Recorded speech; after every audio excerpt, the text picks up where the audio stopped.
Matters with Paul Rosen. Our diets, our Western diets in America are just really, you just don't realize how poor they really are. What would you say to others who would like to feel better? Sometimes you need to find the instruction. That's where the testing and everything comes in, because without that knowledge, there's no way I could have got to the point where I'm at today. Straight talk about health. And then I start preaching and telling them what I've been doing. And this guy named Paul Rosen has changed my life. With your host, Paul Rosen. By the way, the information contained in this program is not approved by the FDA, nor intended to treat, diagnose, or claim to cure any medical condition or disease as defined by Western medicine. However, skilled practitioners of many disciplines have found nutrition response testing to be a highly reliable supportive technology for assessing the health and fitness of the body's functional system. So here's a really artful transition, Paul. The message for this week is about fatigue and insomnia. These are two symptoms which are so classic in my practice. They are so common. And the key to resolving these things is to understand a little bit more about the mechanism and how this comes about. And that's what I want to do today. Millions of Americans toss and turn every night. Some get to sleep easily, but can't stay asleep, and some can't get to sleep. Most are left to wonder what to do. So, let's take a closer look at what's going on. We all know that sleep is essential. We all know that it's extremely important, and many maladies and dysfunctions and even illnesses can come about through chronic lack of sleep. And discovering that the link between the physical illness and emotional balance is simply inherent. It's just it's almost the two are one and the same. There's very little difference, which is why an individualized nutritional healing program always turns around someone's emotional concerns if they're experiencing depression or blue moods or irritability, anxiety, panic attacks. These are things which are common and can be brought out by lots of stress. And of course, lack of sleep is a huge stress on the body. Here's the thing to understand. The real question is, how does this come about in the first place? Well, you could say that I was really stressed, my work, my relationships, and whatnot. And certainly those things do have an impact. But understand how the body operates. In fact, almost all the functions of your body. And think about this for a second. Almost all the functions of your body are out of your control. You have no control over them whatsoever. Now, what do you mean by that, the functions of your body? I mean the functions of your body. I mean everything about your body. And you have no control? Your digestive process, your immune system, the way your brain works, the way your heart works, the way your emotions work. I mean, everything about your body that you don't have specific control is essentially run by something called the autonomic nervous system. Auto means self, nomic means body, so the self-regulating of the body. So it's happening, as that phrase would indicate, by itself. You don't have to give a conscious thought to it. It's running on automatic. Imagine having to give a conscious thought to breathing. Many people? That'd be tough. How many people do you think would be alive today if they actually had to give a conscious thought to breathing? You know, while you're surfing the web for funny cat videos, you're having to think at the same time. The answer to breathe in, right. Breathe out. The answer to that question is nobody would be alive because nobody would be able to remember 24/7. Nobody would be able to remember 24/7 to be able to breathe. Fortunately for us, we don't have to. But just to extend that thought for one more second, can you imagine the multitasking that would be necessary to do the breathing, the heartbeat, the other functions of your body? Okay, I have to remember to hear. Exactly. So, again, fortunately for us, we have something called a autonomic nervous system, and that is essentially what manages all of the functions of our bodies that we do not control, which is most. Your point here is that with fatigue, if you're wearing your body out, those things aren't running as well as they should. My point here is that the autonomic nervous system is essentially controlled, right? The control is done via two regulators. One is called the go mode and the other is called the slow mode. The technical term is sympathetic nervous system and parasympathetic. That's the technical term for those techies out there. But for people like me who like to understand it a little bit more basically, just think of an accelerator in your automobile and a brake in your automobile. The go pedal and the whoa pedal. So if you can't get to sleep or you can't stay asleep, which of those two pedals is stuck to the floor? Well, you're on the go mode, I would think. Exactly. But here's the thing, too, and you and I have discussed this off mic. We've both had this symptom where because we're not sleeping, we're tired, but we're not able to sleep. I think we put pressure on ourselves to go to sleep, and in a way that increases the anxiety. So you're still tossing and turning because you're saying to yourself, I must sleep. I must sleep. And so you're not relaxing in the way that would put you to sleep. That really only comes about because you don't have the key to the castle, right? The key to the castle is understanding the go pedal and the whoa pedal. So the next question is how do you access this go pedal and whoa pedal? In other words, we know that if you're experiencing insomnia, that those two things are not in balance, that there isn't a free flow between the two of them. And so the question is what prevents that? What impinges on that? What obstructs that process? That is where nutritional deficiencies and barriers to healing come in, or the environmental impingements. So you're doing something with your poor diet that's creating problems with your body that in turn enable you not to sleep. 100% guaranteed. Money back. Well, that makes perfect sense in the sense that, if you're not healthy, you're just not going to be in the right shape to sleep well. So it turns out that to access the autonomic nervous system, we use this technology, this muscle testing technology called nutrition response testing. And then through that testing, through that evaluating, we are able to determine why, in the first place, that the autonomic nervous system is impinged. Why that's happening. It's kind of cool. Is there a laundry list of reasons why that's happening? Well, number one is your diet. So now we know that we can access the autonomic nervous system. We can identify the obstruction, thereby eliminating the stuck to the floor situation. Okay, so you've got that. You've got the fact that you get fatigue from not resting enough.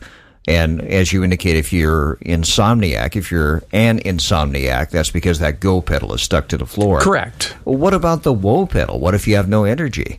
Well, we're going to get to that in a second. Okay. The key here is to unlock the stuck pedal. And the only way to do that is to know with the highest degree of specificity your personal nutritional deficiencies and barriers to healing. Also, when you say the go pedal, I think that implies that you're almost hyper in some way, whereas that's not really true. It's just that your mind won't shut down, or there's some series of chemical reactions in your brain that just doesn't allow you to relax. I mean, none of that matters. The only thing that matters is reestablishing what we call regulation, right? In other words, the manner in which the go pedal and the whoa pedal operate. Reestablish normal regulation. Okay, that makes sense. You're just a little bit out of whack in some way. You're leaning too far in one direction or the other. It's way before any chemistry, way before anything else. Regulation, right? And then knowing how to reestablish that regulation.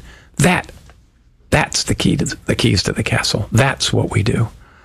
And so by finding out what nutritional deficiencies exist, and by identifying the environmental impingements, we can then put forth a strategy, a personalized, individualized strategy, and by applying the recommendations in that strategy, a person will begin to restore normal balance, and insomnia disappears. Now, with some people, it's going to take longer than others. It depends on how chronic the problem is. It depends on their willingness to make the lifestyle changes that are necessary. If anybody promises you a restoration of your health just by taking a pill, sort of like a screen door in a submarine. But the bottom line is, for those listening, if you would prefer to avoid any of the medications or stop taking the medications and actually restore normal function, then this particular approach is 90 to 95% successful based on my 26 years of experience. Are there ways to better manage stress and anxiety that will also contribute to getting better sleep? Those are some lifestyle suggestions and recommendations that we make, and I'll talk about those. But without recognizing the need to reestablish normal regulation, without being able to access the autonomic nervous system and identifying the obstructions with regard to its inability to free flow, then everything else is simply a Band-Aid. Everything else is a Band-Aid. I suppose it goes without saying, too, that if your body is healthier, you are better able to regulate your moods. I mean, you recognize your own moods. For example, if something sets you off, whatever it happens to be, something minor, somebody cuts you off in traffic, and you may feel this surge of anger, but it's not that big a deal. It's not worth getting mad about. That to me is healthy. That's a healthy attitude. But I don't think you're really in a position to do those kinds of things, to make healthy judgments, if you just don't feel well. Exactly. And not only that, but if you could know that your if your predilection for irritability or anger really started at a much simpler level, which is what you put in your mouth, right? And how your thyroid, the condition of your thyroid is in, that would change things dramatically. But it could be at the other end of that spectrum, too, to where maybe you're feeling down for no particular reason. Maybe it's the weather, maybe something happened at work that's kind of a drag, but that's all it is. Well, in that case, managing your emotions is recognizing that we have the choice to choose. Are we down or are we not? But generally that choice becomes effective more so if you're on a good footing with respect to your health. The author, Malcolm Gladwell, who's written a number of very popular books, has written about the fact that those who succeed in any given field, he uses Paul McCartney as one example, tend to practice a lot. Practice a lot. Right. So if you devote, whatever you're doing, if you devote 10,000 hours to practicing your guitar playing, if you devote that amount of time to your pottery making, whatever it is you're doing, 10,000 hours is what he says, you'll definitely excel beyond most. And the interesting thing about that is that there's anybody out there, folks, anybody that you've listened to that is selling you some kind of supplement, or selling you some kind of medication, or selling you some kind of any kind of therapeutic strategy as being the one size fits all. Run. Don't walk. So the point we bring up with in practice is that you have to apply that same principle to your health. Is that right? Yeah, that doesn't mean that some of you may not have, coincidentally, serendipitously, I like that word, serendipitous. Perhaps maybe you did take a supplement and your health was turned around. God bless. I'm if you got success, more power to you. But folks out there, the majority of them, who have tried and failed on any number of occasions, don't give up. Don't give up. I tried many things to turn my health around when I had my particular health crisis. And, unfortunately for me, I never got the magic until I understood where the keys to the castle were stored. So let's say somebody is suffering from fatigue caused by insomnia or just fatigue in general. What are the first steps that individual should take to address that? Fatigue is a whole different deal. Fatigue is extremely complicated, but we can talk about fatigue with respect to, once again, nutrition and the state of your heart, the state of your thyroid, and the state of your adrenal glands. Those three, the one organ and two glands, are essentially what I call the power triad. And if there is anything going on there, any impingement whatsoever, any obstruction whatsoever, any nutritional deficiency of any of those three, then you have the chance to experience fatigue. So if somebody is experiencing fatigue, they're tired all the time, should they just assume it's one of those three factors? And then do what? That's my question. Yeah. What do you do at that point? Well, at that point, you find yourself a practitioner of nutrition response testing, and you go in and identify with the highest degree of specificity what's going on and fix it. I'm guessing, based on what you're saying, Paul, that if people are suffering from fatigue, they have an issue with one of those three factors you mentioned. Is it just because they have poor health in general, or are there specific nutritional deficiencies they're experiencing which are causing these issues? I don't know if you can distinguish between those two things. So the answer is yes and yes. I mean, a person who goes to sleep at night, let's assume you get a good night rest, and then wakes up in the morning and feels exhausted or tired, something is wrong. And I would think that's pretty common, too. Just as common as tossing and turning all night is what you just described. You may stay in bed for 8 to 10 hours, but you wake up and you're tired. I think many just say, well, I overslept. But what does that mean? What's worse is if you do have chronic sleep problems and you're utilizing, say, just simply over-the-counter medications, right? One of the side effects is drowsiness and fatigue. So by trying to fix the problem, maybe you've created another set of problems, or you've exacerbated the existing problem. Indeed. One of the counterintuitive aspects of sleep medications is that they actually create sleeplessness. Talk about irony. Over the long term. They should not be used at all by people who have any kind of heart issue, angina, or heart arrhythmias, or glaucoma, or prostate problems, urinary problems, which many people have. Products like, and I'm not picking on any one of these, but you may recognize these, like things like Nitol or Sleep Ease or Sominex. In fact, that was going to be my next question. There are those particular products, but what about things like NyQuil, which are meant to treat colds, but which also are a narcotic?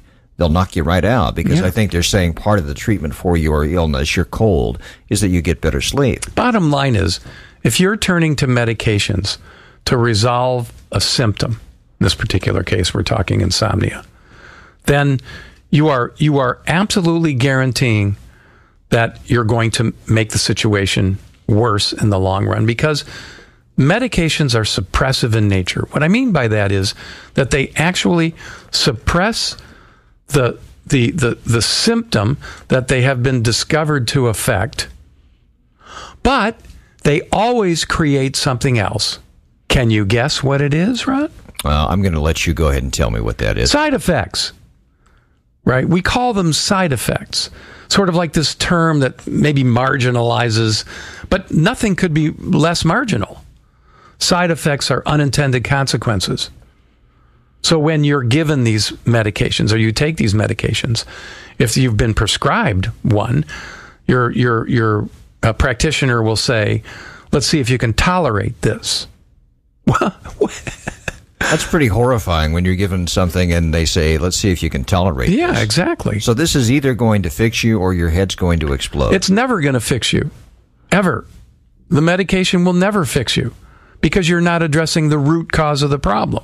You're not addressing the autonomic nervous system's entanglement, right? So it will never address the problem.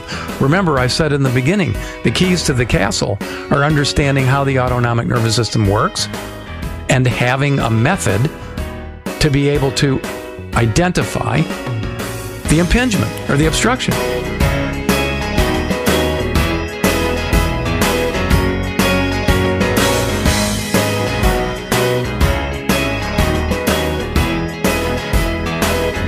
One more note, you can get a free chapter of Paul Rosen's book, The Missing Piece. Just go to his website, acunatural.com, acunatural.com, and fill out the dialog box that pops up. Rest assured, no information you provide will ever be shared with anyone else. So, what are you waiting for? Get going on your personal road to wellness today.